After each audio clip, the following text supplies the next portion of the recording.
यादव हेडा बाबा Gangaram physiotherapy clinic Kakadeo Kanpur. आज मैं आपको बताऊंगा कि रूमेटॉइड आर्थराइटिस क्या होता है, इसके लक्षण क्या होते हैं, इसका डायग्नोस कैसे करते हैं और इसका क्लिनिकल फीचर यानी इसके साइन सिम्टम्स क्या है और इसका फिजियोथेरेपी ट्रीटमेंट क्या है। यानी जो समस्याएं इसमें रूमेटॉइड आर्थराइटिस में होती है उसको ठीक करने के लिए हम फिजियोथेरेपी ट्रीटमेंट क्या देते हैं और कैसे देते हैं जिससे पेशेंट ठीक होता है। तो मैं सबसे पहले आपसे बताऊंगा कि जो रूमेटॉइड आर्थराइटिस है ये है ऑटो इम्यून डिसीज है।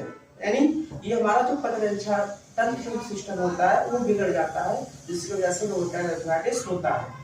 तो इसमें क्या होता है कि रूमेटॉइड आर्थराइटिस में हमारे जो आर्टिकुलर कार्टिलेज होते हैं और जो हमारे साइनोवियल मेम्ब्रेन होती है ये डीजनरेट करने लगते हैं, यानी डिसइंटीग्रेशन उसमें होने लगता है। और इसका अभी तक साइंटिस्टों ने मेन जो कारण क्या है वो अभी तक क्लियर नहीं हुआ, लेकिन ऐसा माना जाता है कि ये हेरिडिटरी होता है और ये क्लाइमेट चेंज की वजह से ही होता है और ये हमारी डाइट मेंटेन नहीं हो पाती उसकी वजह से होता है या कभी ट्रॉमा हुआ हो उसकी वजह से होता है या हमारे जो कुछ इंडोक्राइन ग्लैंड होती हैं उनके डिसफंक्शन होने से भी रूमेटॉइड आर्थराइटिस होता है। और ये जो होता है ये 35 से लेकर 55 साल की एज में हो जाता है। लेकिन इसमें जो देखा गया है रूमेटॉइड आर्थराइटिस जो होता है ये पुरुष के और महिलाओं के कंपैरिजन में महिलाओं में ज्यादा पाया जाता है।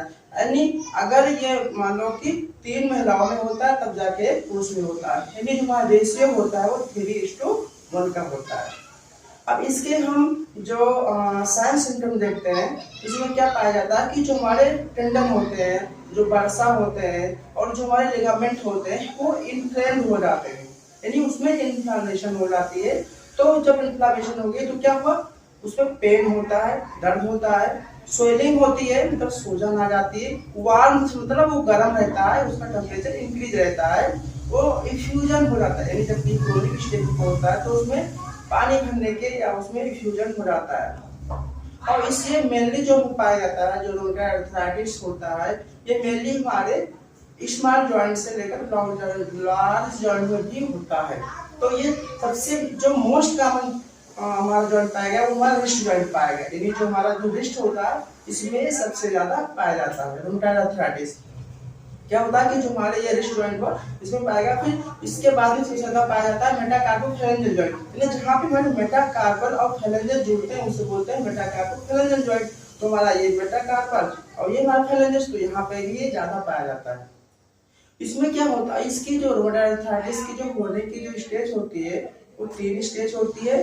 स्टेज 1 में क्या होता है कि जो साइनोवियल मेम्ब्रेन और जो आर्टिकुलर कार्टिलेज होते हैं वो इन्फ्लेम हो गए यानी डिसइंटीग्रेट होने लगे, जिसकी वजह से सूजन मतलब स्वेलिंग और पेन होता है।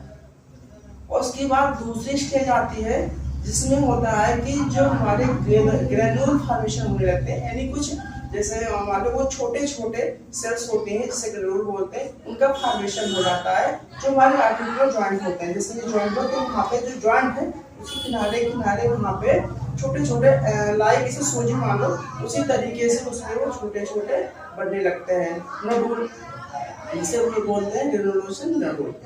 मतलब रूमेटॉइड आर्थराइटिस में जो नडूल फॉर्मेशन होता है ये हमारी सेकंड स्टेज थी। लेकिन थर्ड स्टेज जब पहुंचती है उसमें क्या होता है, जो ग्रेनुल फॉर्मेशन हुआ था, जो नडूल हुए थे वो जो टिश्यू थे वो फाइब्रस हो गए, मतलब वो पूरा इतना फाइब्रस हो गया कि जॉइंट के आसपास सेकंड स्टेज में वो फैले हुए थे, लेकिन थर्ड स्टेज में क्या हुआ वो फाइब्रस हो गए, यानी वो पूरे एक दूसरे से जुड़ के पूरे जॉइंट को फाइब्रस कर दिए, यानी हमारा जो जॉइंट था वो मूवमेंट नहीं हो रहा है। मान लो हमारा रिस्ट का अगर फ्लेक्शन हो रहा है, एक्सटेंशन हो रहा है या रेडियल डेविएशन हो रहा है या अनर डेविएशन हो रहा है तो उसको उन्होंने क्या किया, रिस्ट्रिक्टेड कर दिया, तो वो मूवमेंट नहीं हो पाया।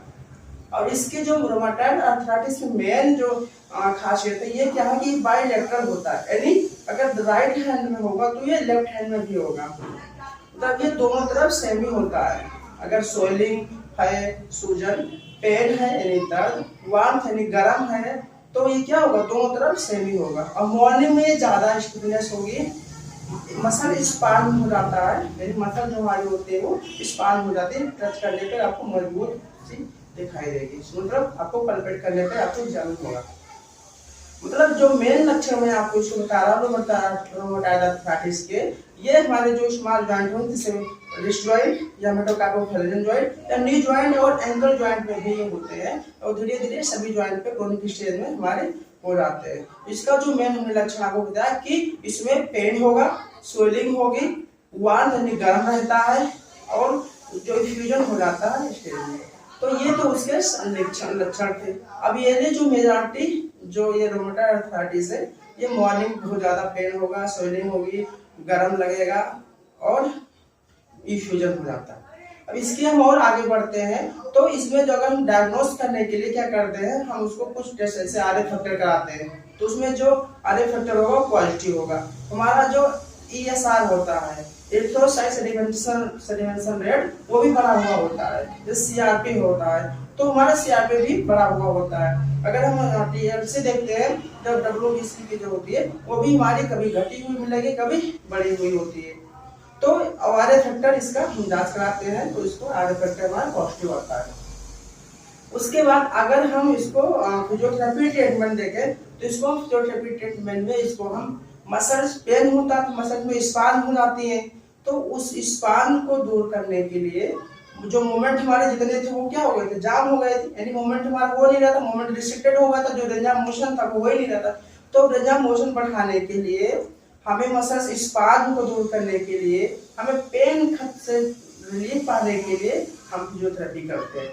तो फिजियोथेरेपी में हम नॉर्मली इसको रेगुलर ऐसे मूवमेंट कराते हैं, नॉर्मली उसको स्ट्रेचिंग एक्सरसाइज कराते हैं, नॉर्मली उसको जेंटली हम मोबिलाइजेशन देते हैं और मिनिमम थोड़ा सा हम उसको स्ट्रेचिंग भी देते हैं मसल्स से, जिससे मसल्स जो हमारी स्पान में रहती है और पेन रहता है, सूजन रहता है, वो धीरे धीरे कम हो जाता है। उसके बाद हमारा जो ये मूवमेंट हुआ, ये हमारा क्या हुआ, नॉर्मल होने लगता है, धीरे धीरे रेंज ऑफ मोशन हमारा होने लगता है। इसमें हम कुछ मशीनें भी लगाते हैं, जिसे उसे इलेक्ट्रोथेरेपी बोलते हैं। तो उसमें हम टेंस लगाते हैं, आइस टाइप उसको देते हैं, उसमें हम यूएसटी देते हैं, अल्ट्रासाउंड थेरेपी देते हैं, उसमें IFT लगाते हैं, इंटरफेरेंशियल थेरेपी, और ट्रांसक्यूटेनियस इलेक्ट्रिकल नर्व स्टिमुलेशन जिसे टेंस कहते हैं, उसको भी लगाते हैं। तो ये सब क्या करता है, हमारे जो मसल स्पान होती है उसको कम कर देती है, जिससे हमारे जो फाइबर होते हैं वो रिलीज, मतलब उनका जो इन्फ्लेम थे वो थोड़ा बहुत रिलीज हो गया, स्टिफनेस कम हो गई, जिससे रेंज ऑफ मोशन हमारा होने लगा, पेन भी कम हो गया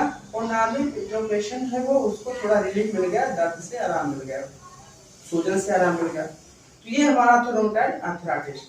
अब ये बाइलेटरल होता है और उसके मॉर्निंग में, जैसे आपको मैं इसको अर्ली साइन भी कुछ होते हैं, जैसे मान लीजिए कि बहुत दिनों से 6 वीक या 7 वीक से क्या होता है, आपको बाइलेटरली पेन हो, यानी इस जॉइंट में पेन हो, इसमें भी पेन हो, सुबह स्टेबिलिटी दोनों में बराबर हो, थोड़ा सा हल्का ही गर्म लग रहा हो, थोड़ा सा आपको लगे कि इसमें कुछ फिल्टर भरा हुआ है, ना थोड़ी सी सूजन रहती हो या फ्यूजन हो, ये सब उसके अर्ली साइन तक बहुत मतलब होने क्रोनिक जाने से पहले ये स्टेज होती है, तो थोड़ा बहुत पहले ही आपको पता चलने लगता है। तो ये थी हमारी रोमेटॉइड आर्थराइटिस। मैंने फिर से बता दूं कि जो हमारी रोमेटॉइड आर्थराइटिस है ये ऑटो इम्यून डिसीज है। इसमें हमारे जो सॉल्युबल मेम्ब्रेन और जो हमारे आर्टिकुलर कार्टिलेज होते हैं ये डिसइंटीग्रेट यानी वो डीजेनरेट होने लगते हैं, जिसकी वजह से हमारे रोमेटॉइड आर्थराइटिस होता है। तो प्लीज आप इसको ध्यान से फिजियोथेरेपी करिए और आप स्वस्थ रहेंगे। और आपको मेरा वीडियो अच्छा लगा हो तो आप प्लीज इसको लाइक शेयर एंड सब्सक्राइब जरूर करिए, ताकि मैं आपको अगला कोई स्वस्थ रहने के लिए आपको अगला नया वीडियो बनाऊं, मैं आप तक पहुंचा सकूं। Thank you so much.